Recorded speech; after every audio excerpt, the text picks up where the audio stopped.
let the uprising begin. There are only two genders, and one of them is right here. It's the box that rocks. This is the Angela Box Show. What's up, party people? This is Angela Box of the Angela Box Show, and I have a public service announcement before we begin the show today. It was brought to my attention, boys and girls and non-binaries, that what's going on inside my pinball brain, and unless you're inside my pinball brain, which I assure you, everything in here makes perfect sense. But it's been brought to my attention that I tend to ramble just a smidge. So I am going to put myself in a timeout with a timer, and we are going to keep the segments in a bite-sized format so you do not start throwing things at the screen as I ramble on about this and that. So I just wanted to let you know that going forward, we're on a timer. Okay, on today's show. Well, let's see. Somali's doing Somali shit. We're going to talk about that, and we're going to talk about some more cultural diversity that has reared its head in Georgia, a truly tragic case. Then we're going to discuss, let's see, what are we discussing next? We are discussing Representative Ratchet doing ratchet shit. And I should say Representative Ratchet showing that ass. That's what we're going to be talking about, because she showed that ass, because GOP put this heifer in her seat. And we're also going to be discussing how Gavin is standing for the trannies again, and one wonders why, perhaps. And finally, the Democrats think they got another scalp when it comes to Jeffrey Epstein, but yet the pictures they're not showing are quite interesting. And Bill and Hillary Clinton, the bell tolls for thee. So stick around for all of that today on the Angela Box Show. Hello, my name is Angela Box.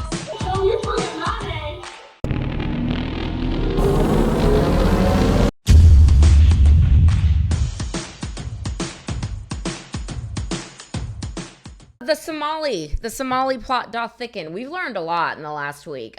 We've not only now know that whistleblowers are popping out all over the place, and my theory of the case is that it's twofold.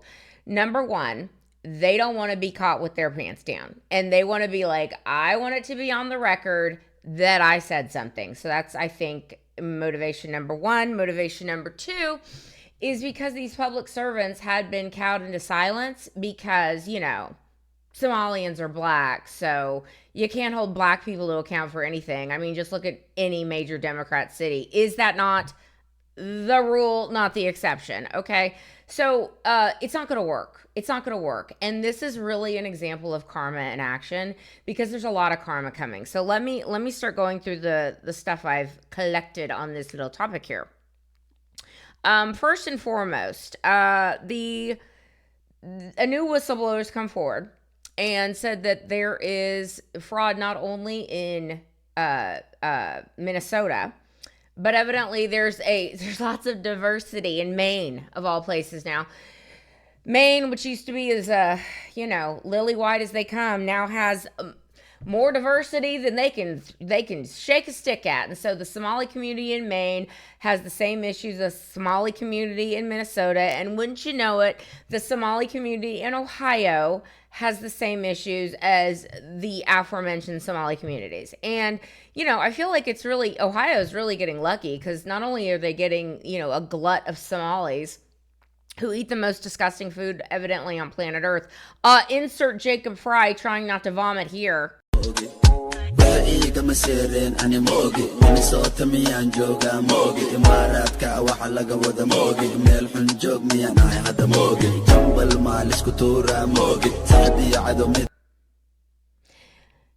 Not only do they clearly have the most disgusting food on planet Earth and so much diversity and cultural enrichment in Ohio, so not only does Ohio have the Somali community, but they have the cat and the dog eating community too.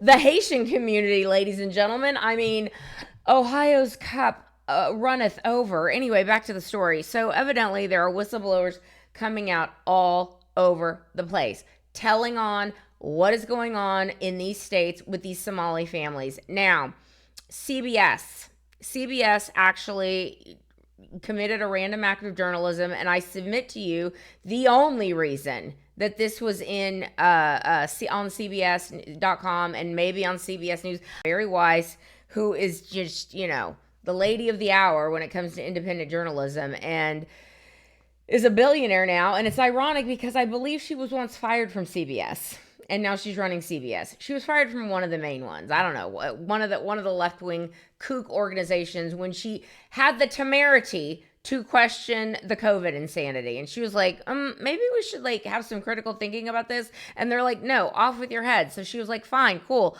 I'll start the free press. And now she's a billionaire back at CBS. Anyway, because someone bought the free press. Okay, anyway, here's what's going on in Minnesota. And, we're going to get to Governor Jazz Hands in a second, and Governor Jazz Hands' rationale for all this. But they are spending millions on luxury cars and private villas, and all of these were meant for kids, right? All this money was meant for kids. I'm going to show pictures as we come up here, and I'll read these to you. A confirmation email for a stay at an overwater villa with a private pool at Radisson Blue Resort, Maldives. So, foreign travel. Lakefront property in Minnesota. Receipts showing wire transfers to China and East Africa. That's interesting. Why would that be? Oh, could it be because they were funding terrorism? Oh, you guys are so dumb. You are so dumb, because now the whistleblowers who have come forward realize that not only are their whistleblowing efforts going to be encouraged and applauded, and they want to get out in front of everything, but we have an administration that doesn't give two shits about being called racist, and we're actually going to look into fraud. And y'all little Somalis over there, you never thought that would happen, did you? You never thought that there would actually be someone who wasn't getting the kickbacks and would prosecute your asses. Anyway, first class tickets to Istanbul and Amsterdam. Again, Istanbul. Interesting. 2021 Porsche Macan. Stacks of cash texted between defendants. I mean, and now, you guys, it's not just the 59 families or people that they've already identified. Y'all, this thing goes deep and wide, and as we know, it is going to touch a lot of elected Democrats. Okay, my guess would be one Ilhan Omar and Governor Jazz Hands and Jacob Fry and many other white Democrats like Senator Tina Smith and whoever else. I mean, throw a dart. Now, speaking of Ilhan Omar, before we get to this Governor Jazz Hands stuff, because this is really the crux of all of this as to why this did not get reported on a very long time ago, okay? And we're going to get to that. But here's the Ilhan Omar. Here's the deliciousness. Here's how you know that this heifer is cooked. C-O-O-K-D. C-O-O-K apostrophe D. Cooked, okay? This heifer is cooked. Roll the clip of her and why she's cooked. So this video here of Democratic Representative Ilhan Omar stating that her goal is to work for Somalia within the United States government. I don't know about you guys, but this sounds a whole heck of a lot like treason to me. Last time I checked, that if you are a sitting representative, if you are a sitting senator, if you are in the administration of the president of the United States of America, or if you sit in any office around the country, in any state, in any county, any city in this country, if you hold one of those positions, your job is to serve your constituents, not work on the behalf of some other country, not work on the behalf of some company out there that have, gave or filled your coffers up or filled your campaign coffers up. No, your job is to serve the constituents of your district. And when an individual this bold can come out, even though they're speaking in a gnarly language that none of us understand, but you've seen the captions there. I mean, this is crazy. This is crazy. This is treasonous behavior, in my opinion. But was this the game plan all along from the powers that be? I want you guys to see this video right here. This document this sets out how they believed at the time, after the failure of the Bay of Pigs, that there was no direct, immediate way to overthrow Castro in Cuba, and that was what was required instead was a massive commitment from Congress in terms of money and manpower beyond these special operations being done in the form of Bay of Pigs. But the CIA was frustrated that that political will from Congress did not exist. What they're saying here is, since we can't get Congress to take the action we want them to, we don't have the authority because the American people are not voting for what we really want to do. The other option we have is to just do mass immigration of these exile communities of immigrants and refugees. And over time, if we give unlimited support to these exile groups, they will form enough of a lobby on themselves to affect the internal politics of Congress, with importing tens of thousands of Somalians into Minneapolis, Minnesota. Lo and behold, that produces a congresswoman like Ilhan Omar, who then goes and advocates on behalf of the Obama foreign policy for Somalia and Eritrea and Kenya and the whole region. Seeing that in writing from the Cloak and Dagger Central Intelligence Agency 60 years ago, and that we're dealing with the same issue right now as we take on the immigration issue, really is a sort of back to the future moment. Yeah, people need to understand that these folks are playing. So, y'all, if the White House is putting this heifer on blast, her time in this country is running out. Okay, and this just makes me wonder: is her white savior husband Timmy? Is Timmy going to go with her to the beautiful, wonderfully war-torn streets of Somalia, where evidently she and her family had to flee many, many moons ago because they were the part of the Soviet communists who were torturing the Somali community in Somalia? Y'all, this is going to be great. Now, let's get to the Tim Walz thing. There's a couple clips I want to pull. Okay. And this is all connected here, okay? So the whistleblowers that had come forward for years, who told Governor Jazz Hands for years, there is a major problem in the Somali community. We've got people like Ilhan Hirsi Ali, who wrote the amazing book Infidel, raised in Somalia, had her genitals mutilated by some Muslims, and basically has come to the conclusion that although she's an atheist because of the horrible experience that she had with religion, although she's an atheist, she knows that she wants to live in a Christian nation. I wonder why. Anyway, Ilhan Hirsi Ali came out and said that this is well established in the Somali community. Familial fraud is what she called it. Incredibly well established in the Somali community. So again, you've got I have to wrap this up. You've got groups of people in these governments now coming forward going, "Oh my God, thank God, finally we can actually talk about this." Roll the clip of the of Minnesota lawmakers pushing back on Somalia when questions were asked and why they got pushed back on. Roll that clip. We should note that they're not done in charging the head of the autism fraud scheme. The prosecutor said it's just the first in the ongoing investigation. It's not isolated. Of course, each case that they bring exposes another strand in the network. Right. And to your point, will state leaders like Governor Tim Walz be held accountable? How much culpability do they have? Yeah, as the New York Times put it, in 2020, the Minnesota Department of Education, they were noticing that they administered the children's meals programs, and they became overwhelmed by the number of applicants for feeding sites to feed children meals. And they began raising questions about the invoices they were getting. So the fraudulent group, Feeding Our Future, they threatened a lawsuit. They said, well, we're going to accuse you of racism, and it will be scrawled across the news. And so they backed off. A report from the nonpartisan Minnesota Office of Legislative Auditor looked at this. They later found that this threat of litigation and of negative press affected how state officials use their regulatory power. They simply backed off. They decided, one investigator said to the New York Times, the state's leaders were afraid that forcefully tackling this issue might cause political backlash. So yeah, they're going to have to be held accountable. Yeah, which is wild because it's still causing major political backlash. And this has also led to scrutiny of so many other programs in Minnesota that receive federal grants. I mean, it's endless at this point. What other funding have you uncovered going to the Somali community there in Minnesota? Yeah.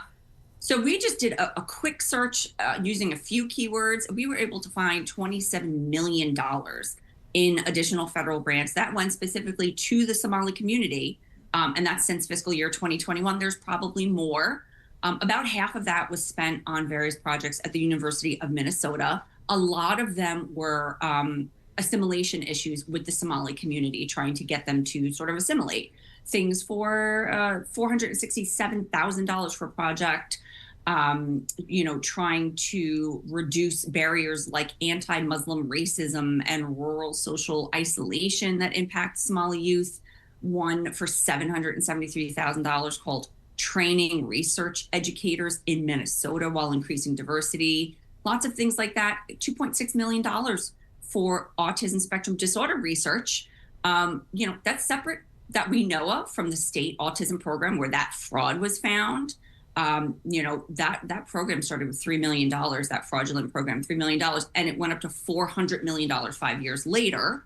So there was a lot of money there. Another group, Food Group of Minnesota, they said that they're working toward food justice and equity for Minnesota farmers to give them culturally appropriate resources.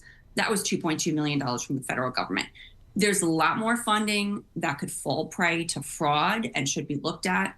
And as the CMS administrator, Dr. Mehmet Oz said, everyone from Governor Walz on down needs to be investigated, and they have 60 days to start fixing this, or they're going to lose all of their federal funding from Medicaid. Right. All right. Deputy Public Policy Editor for OpenTheBooks.com. We'll be following it with you. Rachel O'Brien, thanks for joining us. Thanks for having me. That's right, you guys. They were racist. They were racist if they brought anything up. Because, again, you have to let black people do whatever the hell they want. And because I guess they can't control themselves at all, let's excuse rampant criminality because, they can't help it. Anyway, the last clip we're going to talk about, and then I want to get to a story that is truly going to boil your blood. Okay, so Governor Jazz Hands, and this is just, right on cue, okay? So after all these whistleblowers were saying, listen, we got so much pushback for years saying that if we reported this stuff, we were racist and we were this and that and xenophobic and all this crap. And then Governor Jazz Hands is like, why should we even be talking about this? Because, actually it's white people that do all the crime. So let's deflect from what I oversaw and what I allowed to happen under my watch at the very least. And more than likely, everyone check Tim Walz's overseas accounts because I guarantee he got some kickbacks. Roll the clip of Tim Walz blaming the white man. Do you want to hear more from members and leaders from the Somali community to say, we need to look at ourselves, we need to hold our own neighbors accountable, because look at the damage that this has done to our community. What do you want to hear more from, instead of just saying, don't blame us? Do you want to see more ownership and oversight from within this? Look, it's not law-abiding citizens. If that were the case, there's a lot of white men should be holding a lot of white men accountable for the crimes that they have committed.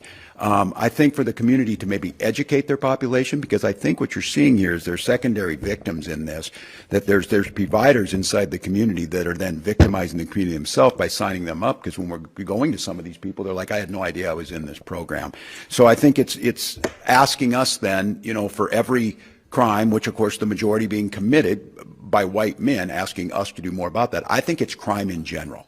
And I think the biggest thing on this is just making sure that we're educating the population. And again, this is 80 people or so that have been convicted in this, maybe some more in that. Okay, and finally, y'all, cultural diversity. We need to just shut the border for the next 20 or 30 years like we did in the 1920s and start assimilating the people that we have here, get rid of the people that should not be here, and move on with America becoming great again, because this is out of control. Now, this is a story you will not see on anything but X or Gateway Pundit, which is where I found it. A white woman suffers severe burns to her face, neck, and scalp after a stranger douses her with acid in the park. Suspect at large. Now, I'm gonna pause. I just want you to pause the video and think. Put in the comments, Angela, what race was the person who did the acid attack? Go ahead, pause the video and put it in the comments. All right, 3, 2, 1. You will not be surprised. It is a person of African descent. I don't know if they are an American citizen. I do not know if they're an African citizen here illegally. I have no idea. All I know is it's a black person who randomly threw acid on the face of a white woman at a park. I mean, I wonder what the motive could possibly be. I mean, couldn't have anything to do with her race, could it? And imagine for a second if the races were reversed.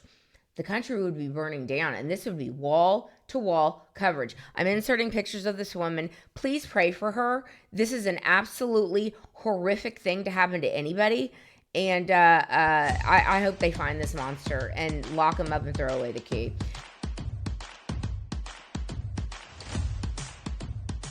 Hi, you guys. I would like to tell you all about my friend and photographer and author of How to Keep God First in a Social Media World, which you can find on Amazon, and all-around great human, Alan Bates. And Alan is your healthcare solution guy. Go to yourhealthbenefitsolution.com. If you're freaking out about your premiums, which why wouldn't you? Because of Obamacare is collapsing, and it was always meant to collapse. But he can help you find the best prices for your family. And open enrollment is going on right now. So just get in touch with Alan at yourhealthbenefitsolution.com or give him a call at 713-824-4636. That's 713-824-4636. His name is Alan Bates. He's an amazing guy. Give him a call and let him help you out with the nightmare of open enrollment. And tell him I sent you. Do it today. Okay, you guys. Representative Ratchet, as I said last week, this is a campaign that I'm going to absolutely relish. I need to put my Google alerts on. I need to find out everything this heifer is doing, okay? I need to find out when her staff tells on her. I need to find out when she changes out her weave and puts in a different hairstyle. Like, I need to know all of it. And on that note, I feel like Jasmine Crockett, like, her natural length of hair is real nice. Like, I don't understand. But you know, that's just me. I'm just a white lady. What would I know? Okay.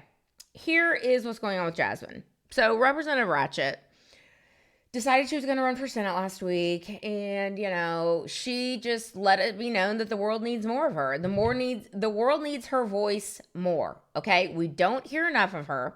We don't see her rolling that neck and saying, child, these white people just don't even know. We haven't seen enough of that, okay? We need more of this arrogant asshole's face all over everything, okay? And she is leaps and bounds ahead of every other candidate in the Democrat primary in Texas, to which I say, chef's kiss, okay? Let me lay out the case here. Jasmine Crockett is as arrogant as she is because no one pushes back on her. And the reason no one pushes back on her, the reason no one calls her to account for her ghetto antics and her code switching and her dumbassery and for her comparisons to Barack Obama and for playing a campaign video that basically has Trump dunking on you for 2 minutes and then having some hood rapper come up and do a rap about you at your campaign opening, and the reason you think that this is like exceptional, amazing, one of a kind is because no one wants to be called a racist. But guess what, heifer? I do not care, okay? So Jasmine Crockett, because she is in a delusion bubble, because the media will not press on her at all because they don't want to be called racist, she came out last week and she said, I just don't know. I cannot find any. I cannot find one single time that the Democrat Party has called for violence against any Republican. It's like,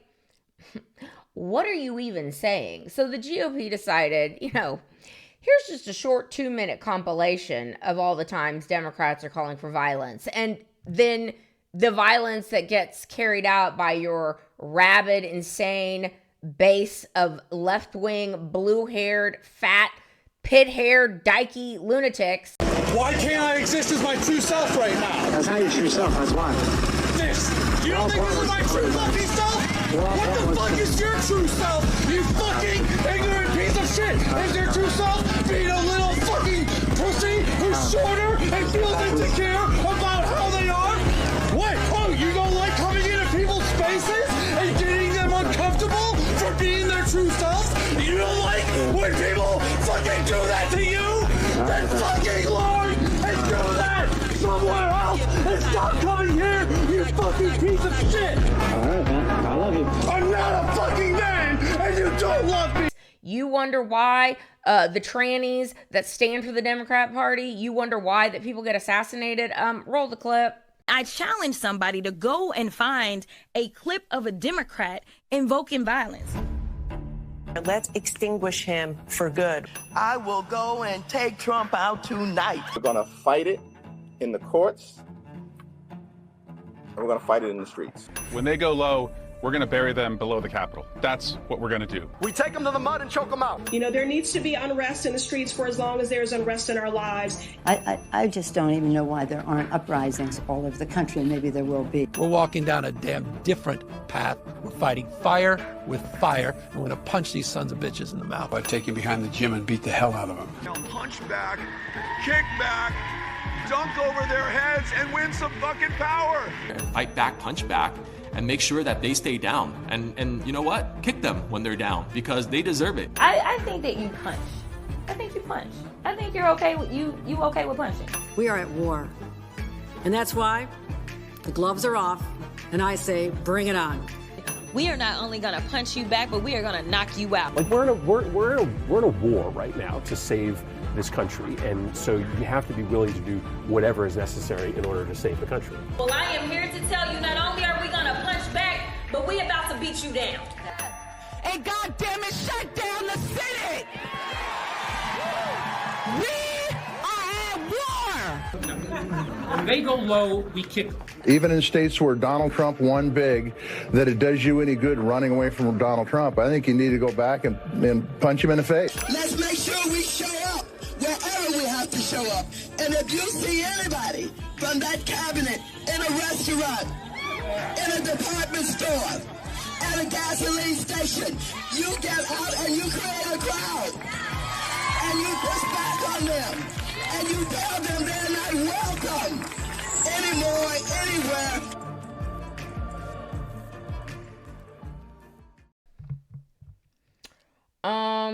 Yeah, so Jasmine is doing, Representative Ratchet shit. I mean, SSDD, I guess, Jasmine. I mean, again, I live for this. And I live for the fact that the Democrat plantation masters that have allowed people like Jasmine Crockett to rise in the Democrat Party, a woman who may have gone to law school and comes from an unbelievably privileged background. I think one of my guests told me that I think Sheldon Daniels told me that she's in the fourth most wealthy black family in the entire state of Missouri. It's like, have all the seats, have her, like, you're not oppressed. But the fact that you go on MSNBC and CNN and, flip your hair and whatever, and the fact that you act like you're oppressed and no one will call you out on it, it's really, really wild. Because the Democrat Party needs minstrel shows like you, Jasmine. They need walking minstrel shows like you, because they need to show the world that this is how black people are. And we just need to excuse all manner of behavior because they can't help it. They can't get an ID to vote. They can't, they couldn't possibly vote on election day. No, couldn't do that. They couldn't possibly not be on EBT for 30 years. No, they need our help. They need the Democrat Party's help because they couldn't possibly behave in a civilized manner in a school setting. No. To say that maybe they should behave in a civilized manner, of course, that's racist. All of y'all keep showing that ass. So I am very excited about this campaign. I know it's going to be amazing, and every single day, week, we are clocking this heifer, okay? We are clocking this heifer on this show, and she ain't gonna go away with nothing. Now, people that continue to amaze are Patrick Bateman over there in California. Patrick Bateman, of course, being Gavin Newsom, and Patrick Bateman is the reference to American Psycho, a frightening book and a really ironic, satirical, frightening turn of role by Christian Bale. Who is Gavin Newsom? Like, let's stipulate that. Like, looks like Patrick Bateman, looks like Gavin Newsom, acts like Gavin Newsom. And so Gavin Newsom earlier this week came out, and I mean, it's like, step back and miss the lightning, okay? Step back and miss the lightning. After 2 years of the American people letting it be known, like, we are not down for this tranny crap. Stop trying to groom kids. Stop trying to turn children into they, them, confused little robots. Stop it, okay? Stop putting genderqueer and all the pornography that you're putting in front of children in public libraries. Like, stop it. Stop it. Gavin's like, nope. I'm gonna keep it up. I'm gonna keep it up.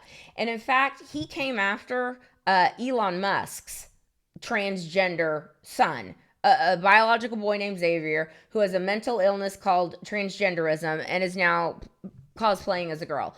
Gavin Newsom came out the other day, and I'm going to play this clip real quick because he basically said, we need more trans kids. We need more children who are brainwashed into thinking you can choose your own gender, who then, as they get older and maybe go through surgical interventions to change the gender that you can't really change, but as they get older, the scales are removed from their eyes, and then they're left these mutilated bodies and effed up brains that will then turn around and, you know, wreak havoc on society and maybe shoot up a few Republicans. But oops, we didn't do that. Anyway, Gavin Newsom says he wants more trans kids. Roll that clip.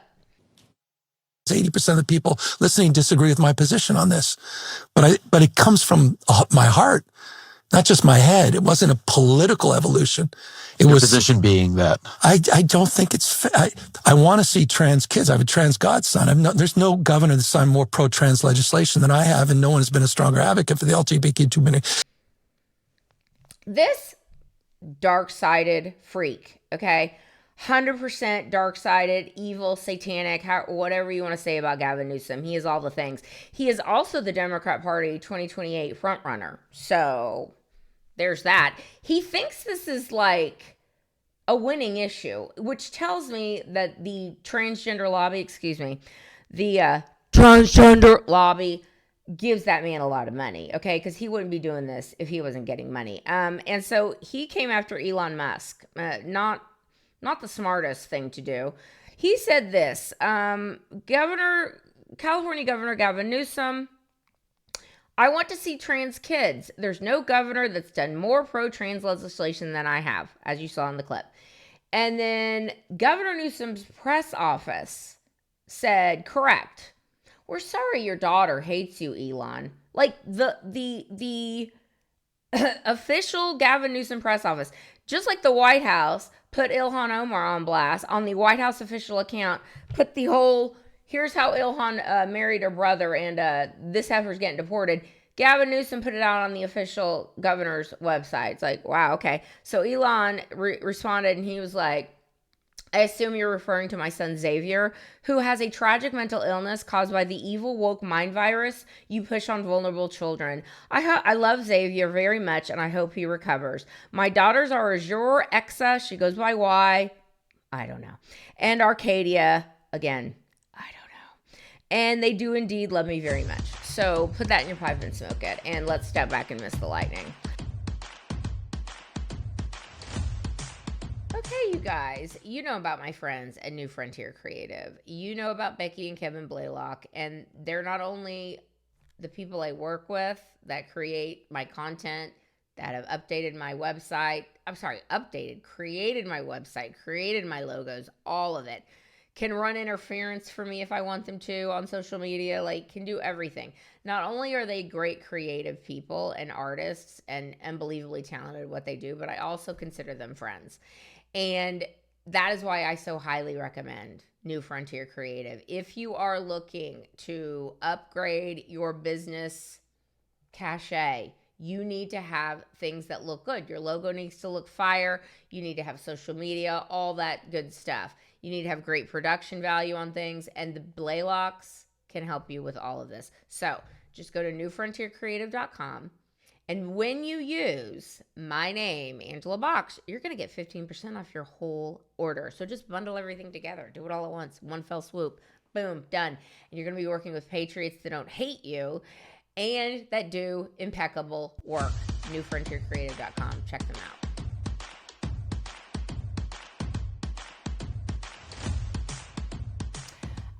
Okay, so let's get into this. The Epstein, y'all, okay. Let's stipulate. We have heard hide nor hair about the Epstein files for a few weeks, right? So ever since Trump was called their bluff and basically tricked them all into forcing you forced my hand.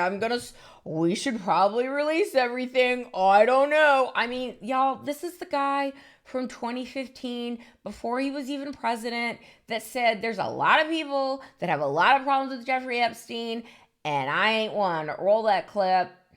Bill Clinton. Nice guy. Got a lot of problems coming up, in my opinion, with the famous island with Jeffrey Epstein. A lot of problems. You raised the question of Jeffrey Epstein in your remarks about in the Q&A. Well, I think he's got a problem. I mean, what do you think the problem will be? I don't know, but that island was really a cesspool. There's no question about it. Just ask Prince Andrew. He'll tell you about it. The island was an absolute cesspool. So, the Clintons are friends and he's of been yours, there right? for many times. The Clintons are friends. Well, I can't say friends, but I know You're friendly. You know them. They play at my clubs a lot. I have clubs, and everybody likes to play at my clubs. Are you saying there's a political problem for her if she runs for president? It could be a political problem. Look, he could be a political problem. Right now, he's Teflon, and right now, maybe not. But he could end up being a political problem. That's one question. It's like the Democrats, I know that they're not... I'm very confused about these people, because if you look back at what Trump has said about Jeffrey Epstein, if you look at the evidence that the witnesses came forward with, not a one of them ever implicated Trump in anything. And if you understand that the plaintiff's lawyer, Bradley Edwards, 10 years ago, came out and said, the only famous person that ever helped me with any of this relating to Jeffrey Epstein was Donald Trump. And he said it publicly, and he has said it numerous times. It's like all of that is cut out of Democrats' brain and thrown into the nearest dumpster. They don't seem to remember that, okay? Or they choose not to, or they realize that the American people's attention span is, the length of a gnat's. So they think, okay, maybe the American people will remember that. Let's just put this bullshit forward. Bullshit. So of course, Trump finally signs and release all the documents, whatever. And now the Democrats are like, oh my God, you guys, look. And they dropped it on a Friday, of course, thinking they got a scalp, which they did not.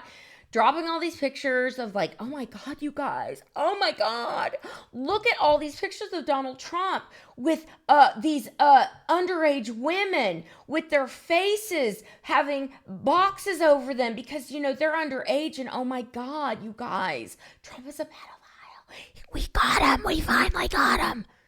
No, you didn't. And it's so disingenuous and it's so dishonest what these assholes do. And they do it over and over and over again because every single Democrat got, they all said the same thing. And I'm like, all right, let me find out what the real story is. And here's the real story. The picture that they're showing most is a picture of Trump surrounded by about, 6-7 women with their faces blacked out because the Democrats are lying sacks of shit.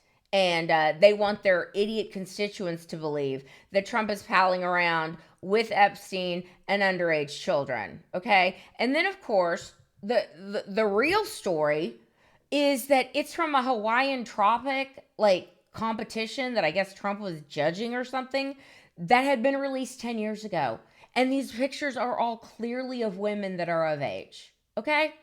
But the Democrats are such liars that they're trying to flood the zone with these innocuous photos that Jeffrey Epstein had, Trump with some card that says I'm huge, just dumb. And they don't want to talk about, of course, the other people that are in the cache of photographs, like Bill Clinton, Larry Summers, Woody Allen, Prince Andrew, et cetera, okay? Like all manner of Democrats all the live long day, all right? They don't want to discuss that at all, of course not. But we will here. So Bill Clinton confirmed, even the bottom feeder, quote, fact checker Snopes, which bent over backwards and took it up the A with no lube for a solid 4 years when it came to COVID crap. Even they had to admit that, yeah, Bill Clinton, he did go to Epstein Island like 26 times, or at least he flew on the plane 26 times. Like, you know, it's we don't know about the island per se. I mean, maybe he was just on the plane and like went to the island, but like maybe he didn't get off the plane. Like, you know, those right-wing Nazis will say the darndest things, but we know that he went there 26 times, okay? We also know that Jeffrey Epstein had 2 very curious pictures in his penthouse in New York City. And of course, the most famous one is of Bill Clinton, I'm going to show it on the screen, in the Monica Lewinsky blue dress with his legs crossed and some red shoes on, because that's not a Pizzagate reference or anything. That's not a child trafficking reference or anything, and pointing at the viewer. And then there's this other picture that I thought was really strange, which I actually didn't know about until I started looking this up. The picture of George W. Bush looks like it's painted by the same artist, like looking like a child sitting cross-legged on the floor with a paper airplane, and it looks like a Jenga tower fell down. That's interesting, is it not, ladies and gentlemen? And you know what's funny? I love talking to Democrats, and I've talked to a girl who you're going to know more about soon, one way or another, and that's the teaser I'm giving you about that. But she says to me, she said the other day on the phone, she was like, where are all the George W. Bush Republicans? And I'm thinking to myself, and I didn't get into it with her, but I'm like, what are you talking about? Like, for 8 years you called George Bush Hitler, and they forget this, of course, because George W. Bush and Dick Cheney hated Donald Trump. And why did they hate Donald Trump? And why does everyone else hate Donald Trump? And why is Barack Obama and Bill Clinton and all the other rest of it and Mike Pence, how come they got this envelope with at the George H.W. Bush funeral? And why did they all look stunned when they all got these envelopes from Donald Trump? Roll that clip.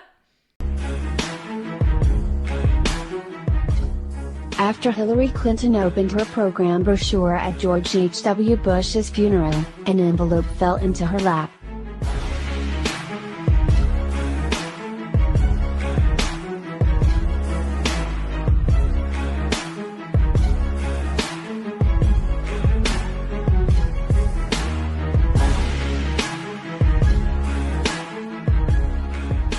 Some others seems to receive a similar envelope too. It appears former Vice President Joe Biden also received a similar looking envelope.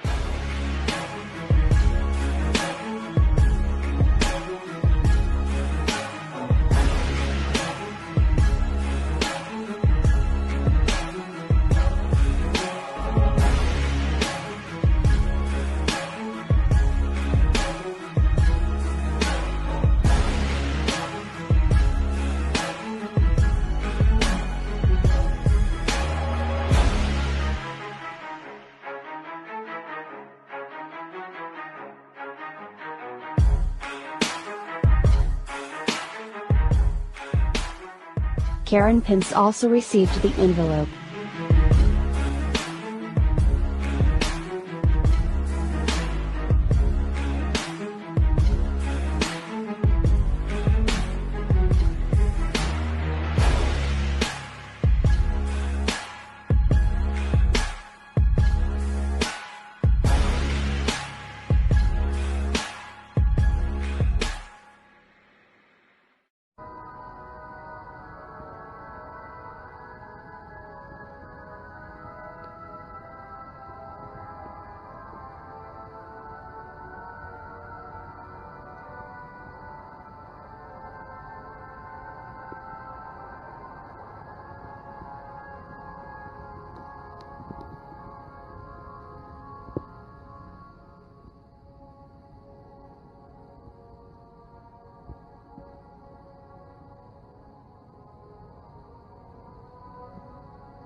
While GHWB's casket is being carried past the family, a Secret Service agent leans over towards George W. Bush. Some think he passed a note to him. George Bush then gave this note to his wife Laura and she showed it to Jeb.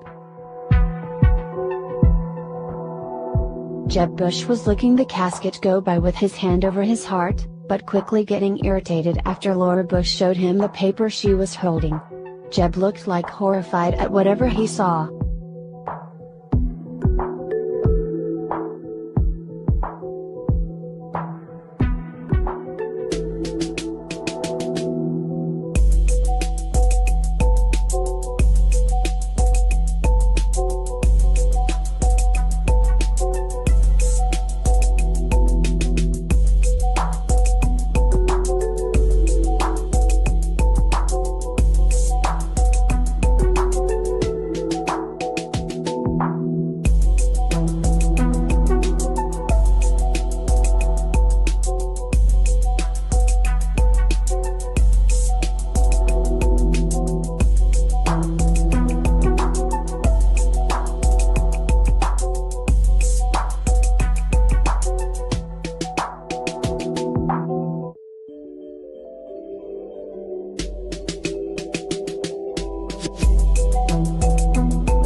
How come they all hate Donald Trump? Oh, could it possibly be because he's going to expose all of you? And it's just hilarious to hear a Democrat say, I love me some George W. Bush. Isn't he the best? Again, you called him Hitler for 8 years. Before George Bush could crawl, so Donald Trump could walk as Hitler, okay?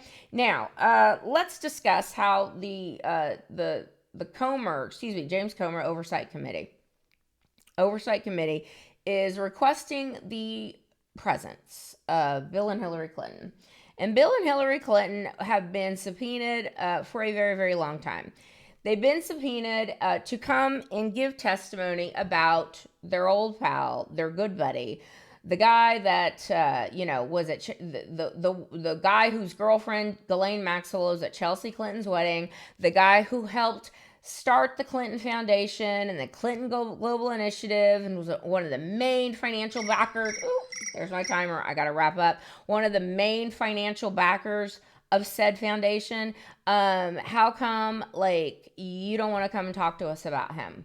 Well, the Oversight Committee is like, you bet you're going to show up. And if you don't, I say they get the Steve Bannon and the Peter Navarro treatment. Go round them up and throw them in the clink, okay? Because that is what happens to Republicans who have actual executive privilege to not testify in front of these rabid psychotics known as the January 6th Committee or whatever. But these two assholes, they don't, okay? So y'all are going to have to come and pay the piper. And it's going to be awesome, you guys. And I can't wait. All right, guys, that's where I'm going to leave today's video. Please let me know what you think down below. Like, subscribe, do all the things, and I'll see you in the next video. Until next time, everybody, keep kicking ass and taking names, and I will be done. Peace.